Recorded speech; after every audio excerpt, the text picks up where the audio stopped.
aí da humanização, que é a universalidade, a integralidade e a equidade.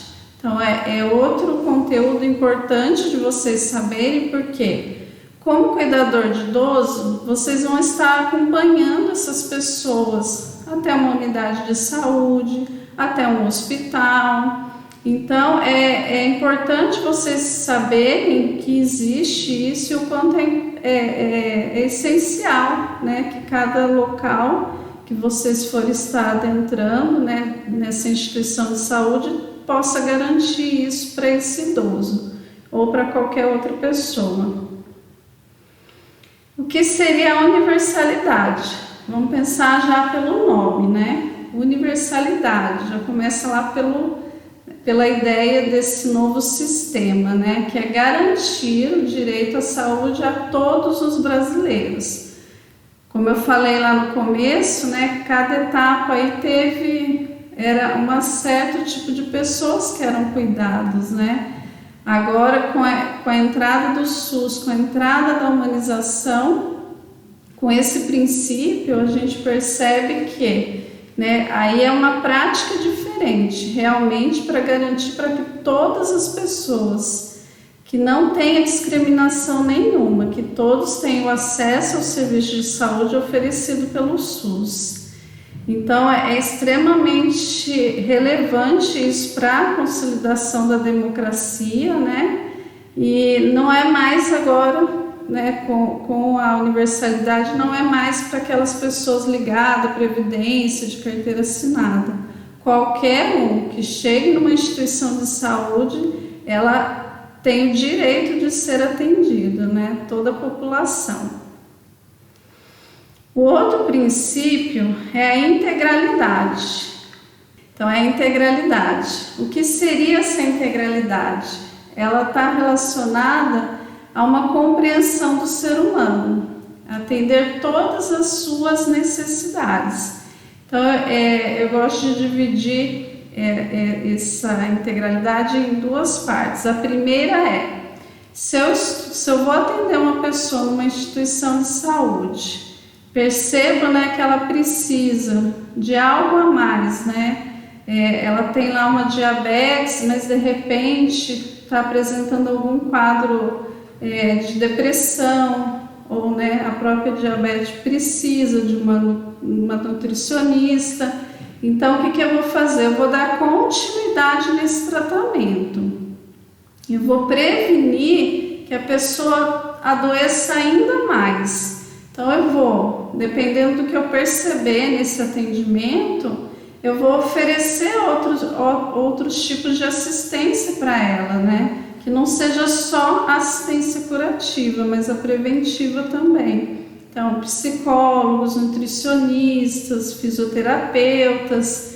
Então, isso é uma forma, né, também da integralidade, que a gente possa integrar todos os tipos de atendimento que visa a prevenção e a saúde daquele paciente. E a outra integralidade é respeitar, né, aquele ser humano, aquela origem daquele ser humano. Então, é ver esse ser humano em toda a sua totalidade, a sua espiritualidade, de onde ele vem, a sua etnia. No Brasil nós temos muita diversidade, né? Então é importante a gente olhar isso para esse ser humano, né? Entender de qual cultura ele está vindo. Isso é outra visão de integralidade, que é ver esse indivíduo como um todo. Então, todos os indivíduos, né? Ele tem 4 dimensões, que é a parte biológica, que é todo esse nosso sistema muito rico, a parte psicológica, a social e a espiritual. Então, quando a gente pensa nesse indivíduo integral, é pensar em todos esses fatores, em todas essas dimensões. Jamais separar algum deles desse indivíduo. A equidade, que é o último princípio aí que a gente vai citar, significa que reconhecer a atenção que esse indivíduo precisa. não ser igual para todos. Cada indivíduo ele precisa de um tipo, né, de tratamento, de atenção. Então, por exemplo, se eu vou lá ser atendido por essa unidade de saúde, chego lá, mas eu percebo que esse indivíduo precisa de uma cadeira de roda, eu vou estar, né, disponibilizando, ou seja, nem todos vão precisar de uma cadeira de roda. Vai ter aquele indivíduo que ele não tem acesso a ir até essa unidade de saúde, então o que eu vou fazer? Eu vou, né, procurar meios de chegar até ele. Hoje em dia um modo, né, de chegar até esses indivíduos são as equipes que são formadas, né, para ir até o paciente em casa. E as prefeituras têm montado essas equipes e reconhecendo vários tipos de profissional para levar o cuidado ao indivíduo. Então, essa equidade é isso, é ver a característica de cada pessoa e dando o direito dele, mas não igual a todos, vendo a atenção que ele precisa naquele momento. Mas assim, para a gente ter efetivamente essa humanização, é fundamental que os sujeitos sejam participantes desse processo. Cada um é protagonista e corresponsável por suas práticas. Então a gente precisa garantir isso, essa universalidade, né, o acesso a essa efetivação dessa humanização e realmente ofertar isso para cada paciente, para cada indivíduo. Então a equipe toda tem que estar coesa, né, pensando da mesma forma para que essa prática possa acontecer. E é isso, esses saberes é para que a gente possa construir a saúde, né? Juntos a gente consegue fazer de forma mais corresponsável. Mas e aí, né? Você, no seu dia a dia, você consegue reconhecer esse atendimento humanizado? Eu vou colocar aqui para vocês o antes e depois dessa humanização, só para a gente entender um pouco que diferença é essa, né? Quais são as práticas que vieram com isso. Esse processo foi mudando lentamente, desde quando foi formulado, lógico que não veio do dia para a noite, né? É um processo que precisa ser internalizado por cada pessoa que está ali, né, no ambiente da saúde. Então, ou seja, é algo que foi vindo, de repente até passa despercebido por nós, mas é muito importante a gente entender. Então, antes, essa abordagem era mais generalista, era com base no diagnóstico. Então, ouvia-se muito dentro do hospital, o leito, né? A técnica que ia ser usada, e esquecia essas emoções do paciente, né? Não se ouvia o paciente, então o tratamento era muito mais frio, não dava a importância para os seus familiares, para quem estava envolvido, né? Não fazia, né, essa referência, como eu falei há pouco, dessa integralidade do indivíduo. E agora, depois, né, com essa abordagem, começa a vir essa forma individualizada e especial. Então, ou seja, hoje costuma-se, né, chegar do lado do paciente, cumprimentar, chamar pelo nome. Tem todo um processo que os hospitais usam até para que realmente aquele paciente seja identificado, olhar nos olhos, escutar as queixas do paciente. E esse escutar não é somente do profissional especializado para isso, é para todos que estão envolvidos ali naquele processo, para todos que fazem parte mesmo da saúde. Então é dar atenção a esse paciente, a seus familiares com empatia. Nunca esquecer desse lado emocional do paciente. Então outras mudanças, né? Antes as técnicas, o que ia ser feito com o paciente era muito pouco esclarecedora, né? Era bem objetiva. Hoje, geralmente, o que se faz, né, é bem transparente, bem esclarecedora, leva em consideração esse estado emocional do paciente.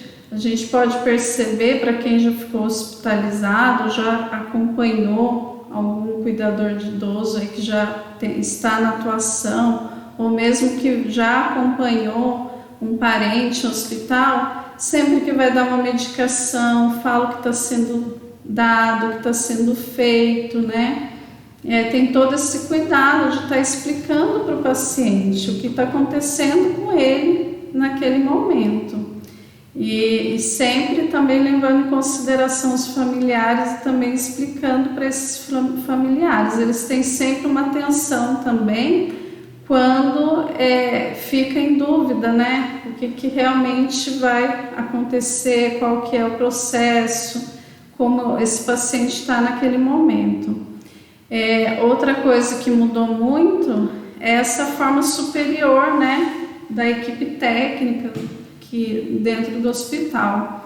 Então, deixava realmente assim, por se portar de uma forma superior, inibia as dúvidas do paciente e dos familiares, né? Então, assim, como eles sabem, deixa por conta deles que eles vão fazer o papel deles. Mas hoje não.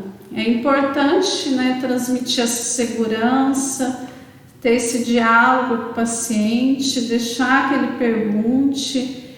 Quando eu falo, né, via de duas mãos, é exatamente isso, porque muitas vezes através de uma fala do paciente pode se aplicar uma outra técnica, pode se fazer algo mais para que ele possa melhorar esse tratamento, né? E aí, tirando as dúvidas, o paciente passa a acreditar mais na sua cura e no seu tratamento. Outra coisa que também foi dada muita importância com esse processo de humanização é a entrada dos familiares, né, das pessoas, do convívio desse paciente. Então, antigamente, os horários de visita eram mais restritos, né? Então, tinha um limite, era muito rápido.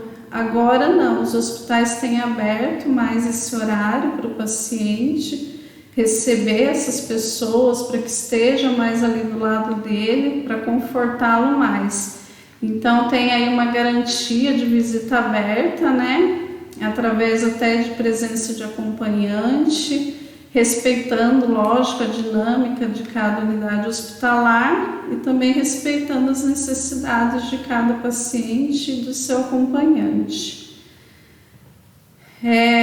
Agora, outras coisas que vêm acontecendo também, né?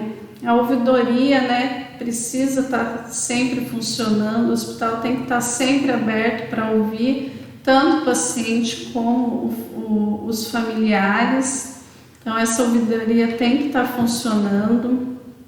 A equipe multiprofissional, hoje em dia nós temos todos os profissionais realmente inseridos ali dentro de um hospital, de uma unidade de saúde, que é o nutricionista, o psicólogo, o fisioterapeuta, que vai ajudar nesse processo do tratamento e da prevenção também.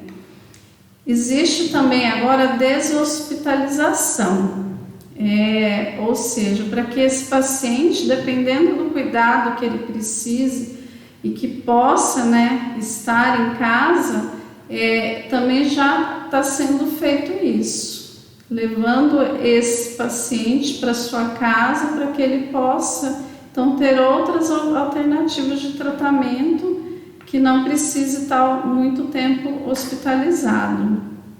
O acolhimento com avaliação de risco. Hoje em dia a gente chega dentro de uma unidade de saúde e todos, né, primeiro passa pela enfermagem, faz, né, vê a primeira queixa, vê se está com febre, mede, fere a pressão, ou seja, Esse é um acolhimento para avaliar, né, quem vai ser atendido primeiro. Isso também veio como um benefício, né, para aqueles que estão com mais risco possam passar na frente e realmente evitar aí algo pior na questão do tratamento e da doença da pessoa. E o plano de educação. Então, isso é muito importante também que se tenha, né, essa educação permanente com esse tema, humanização, para que realmente todos os colaboradores, como eu falei já, desde lá do administrativo até a parte técnica, consiga colocar em prática, né? Se não houver esse plano educativo, fica mais difícil que isso se torne um hábito no nosso dia a dia. Então é muito importante que essa equipe seja sempre treinada para entender e aí sim colocar em prática. Uma outra mudança também que ocorreu é em questão da parte da hotelaria do hospital. Hoje em dia já há uma preocupação também com as cores que são usadas, não tem mais aquela fachada toda branca, tem todo até um estudo para isso, né? Qual a cor que dá esse melhor conforto, o cheiro do hospital. Então os hospitais hoje em dia vêm trabalhando muito em cima dessa hotelaria e é muito importante também para que esse paciente se sinta acolhido, né? Então eu pergunto, qual seria esse novo olhar? Dentro aí de tudo que a gente já falou, né? Realmente dá para ver quanta diferença já foi implementada através desse tema humanização. O que seria então fazer parte dessa área da saúde, fazer parte desse contexto, né, de cuidar do outro? Ter essa capacidade de enxergar no outro a sua própria imagem. Essa frase que eu coloco aí é uma frase de um paciente, de um estudo de caso, né, que ele comenta o que é o atendimento humanizado, o quanto ele foi olhado pelas outras pessoas, ele chegou no hospital com muita dor, a família pôde acompanhar, cada profissional que foi recebendo foi tendo essa atenção com ele, e tudo foi muito rápido. Ele chegou numa unidade, aquela unidade percebeu que não poderia fazer, né, o procedimento que ele teria que ser executado, que era uma cirurgia, já foi transferido para outra unidade e lá também foi recebido com muita atenção e acolhimento. Rapidamente a cirurgia foi feita e ele se sentiu assim emocionalmente amparado. Então, isso que é integralidade, isso que é esses princípios que a gente comentou agora há pouco, né? Poder fazer por esse paciente realmente o que ele precisa naquele momento. Então, ele deixou até essa frase de agradecimento após, né, o seu atendimento e após a sua alta.